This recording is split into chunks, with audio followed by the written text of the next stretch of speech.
Makurigad na kami kay nakasawa para lukad light mo siya. Maraming salamat. Hindi po namin nakalain na may tutulong po sa amin ngayong araw na po ito. Magandang araw mga kalingap. Ayan, nandito po kasama ko si Edna Condor. Suportahan po natin. Ito tayo. Ayan. God bless. Thank you po, Edna.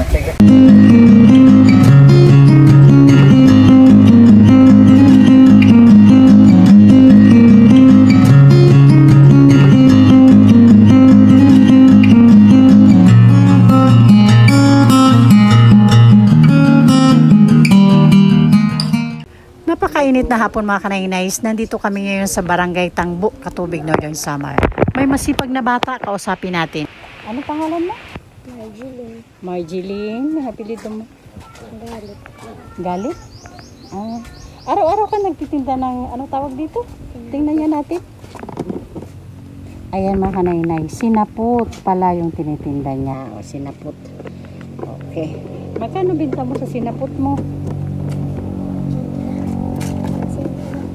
5? O magkano? 5. Okay. Araw-araw kang nagtitinda? Pero nag-aaral ka? Pag may pasok, kasi bakasyon ngayon, di ba?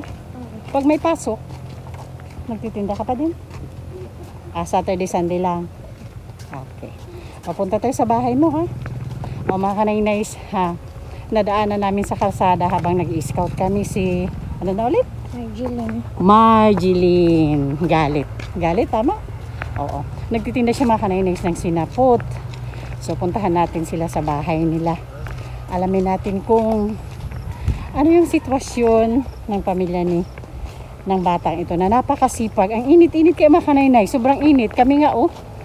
Grabe yung init. Pero siya, oh, walang sombrero. Walang jacket. Grabe. O sige mga kanainay, samahan nyo kami, punta tayo sa bahay ng batang napakasipag magtinda ng sinapot. Ilang oras ka na nagtitinda?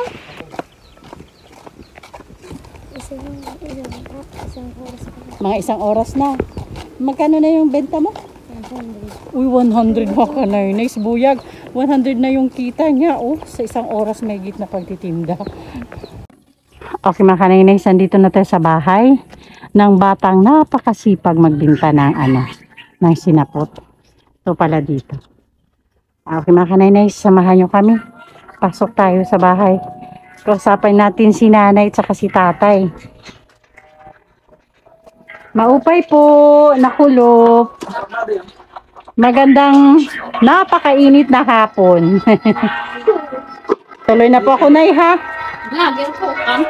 Oo, mga charity vloggers po. Okay, magandang hapon sa inyo, nanay. Nanay, anong pangalan mo, nay? Maria Galero. Oo, nanay Maria Galero. Oo, at si tatay. Anong pangalan ni tatay? Edwin. Uy, kapangalan ka ng kapatid ko. Edwin Galit. At si masipag magtinda ng sinapot, si Marjeline. At saka si Pretty One. Iya Megal. Si Iya Migalit. Sila, ayan, oh. Nanay Maria Galero, ano? Magpakilala muna ako, yes. Mamaya. Mapakilala muna ako. Ako si Kanainays Edna kung tawagin sa team namin. Grupo ako ng isang The Great Timoray nun. Siya po yung head namin. Umalis yung head namin, Joy The Great. Siya po. Yung nandito lang. Yun. Pumupunta po kami sa mga barangay para po mag-scout. Tinitingnan namin yung mga deserved na family na pwedeng kung may maitutulong kami. Ngayon nanay, nakita kasi namin si Marjeline. Tama ba? Marjeline, ano? Napakasipag magtinda ng sinapot ng batang to. Nag-aaral ba siya, nay? Opo. Oo. Pag halimbawa may pasok, nagtitinda pa rin siya ng sinapot? Hindi po. Ngayon lang po yan kay okay. kami hinog nga saba. Okay. Luto sa asawa. Di kami bago man balidya ko mama. Okay. Hindi siya parang Pero hindi talaga siya nag-aano. Yan, light ng siya. Oo, pero nakitaan ko talaga na masipag. Tingnan mo yung init, di ba? Kami nga, inakaano kami, oh. Pero siya nakita namin, ang sipag naman ng batang to.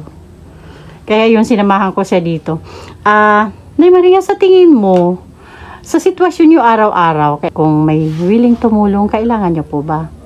Opo, kailangan. Ay, makurigad lang kami kay nag-asawa para lukad light mo siya. Nanay, marunong ka po bang magtagalog? Ay, opo. Okay, magtagalog na lang tayo para sa mga viewers na hindi nakaintindi ng salita natin. Ano?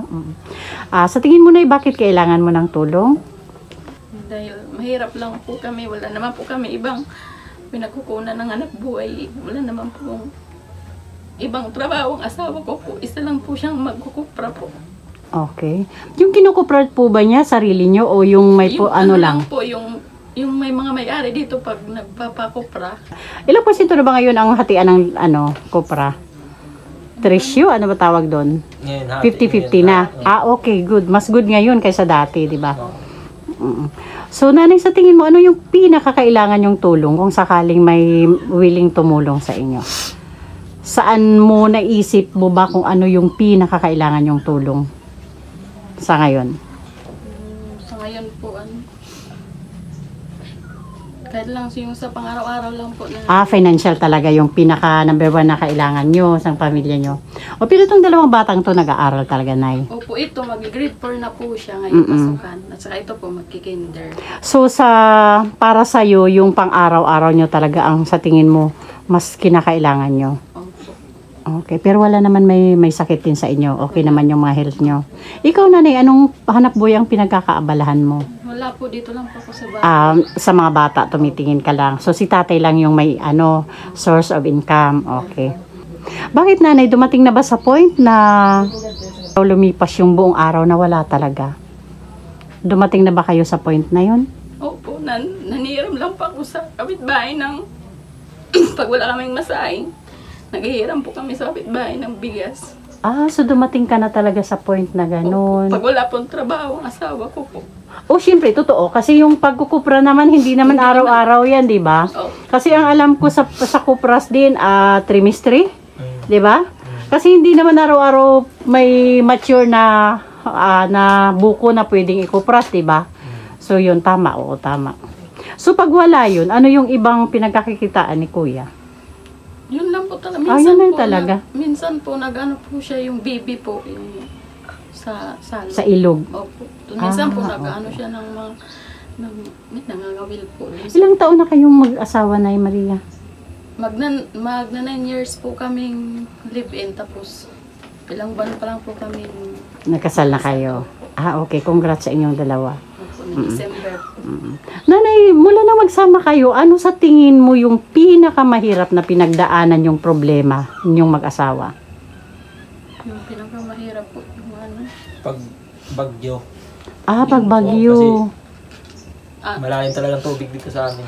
Ay, pag bagyo. Halos kalahati po yung bahay namin. Pumapasok talaga dito sa bahay niyo? Oo, kalahati. Lampas pa po sa Yanakudal po namin. Talaga? Wala talaga kami matulugan. Saan kayo umaano?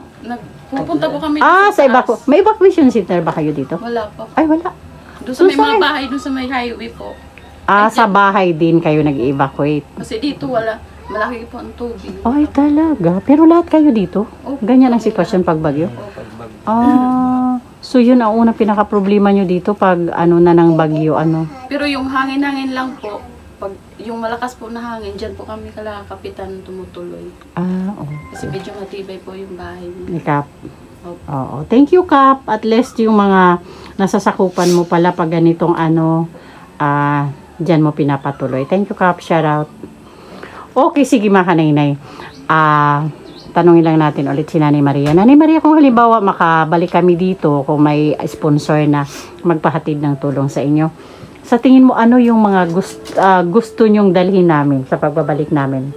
Pinakapangunahing kailangan nyo, ano sa tingin mo? Yun, unang pangailangan po namin yung bigas po. Bigas talaga, Mahal po kasi yung bigas dito. Okay. At dahil dyan, Nanay Maria, may dala po kaming bigas. Okay. Pagpasensyahan muna to, ito lang muna ha. Galing yan kay Sis Beth Jones. Maraming salamat.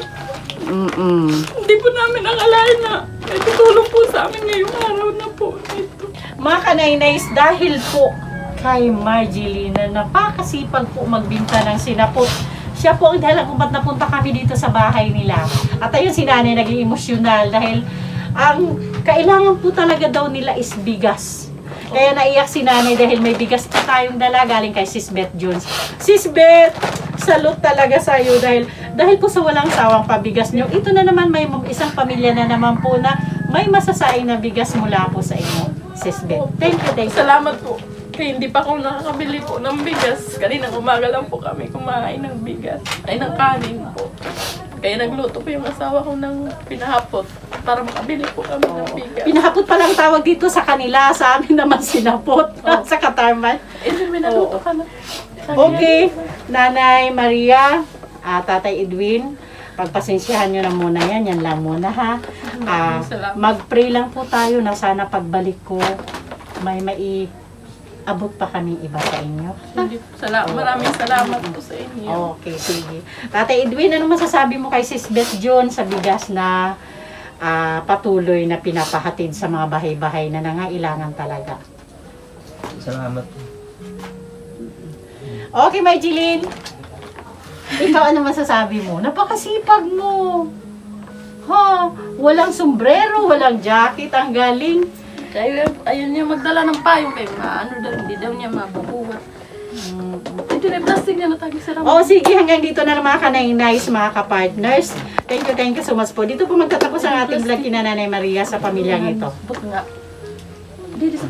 Okay, Nanay Maria, bye-bye. Marjeline, bye-bye.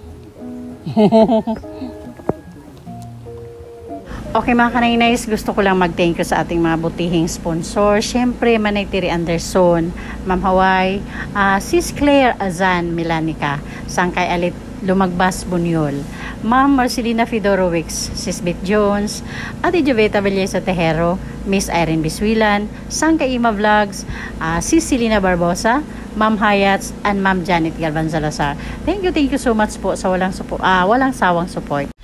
At syempre mga kanay-nice, pakisupport na din po ng The Great Team Moray noon, headed by Joey The Great. Mga members po, Buy Tabang, ang inyong lingkod po, kanay-nice Edna Condor, Yansky TV, BB Mix Vlog, and Biyaheng King. Pasupport din po mga kanay-nice ng channel ni Kuya Val Santos Matubang, Ate Edna Vlogs, and Kalinga Prab.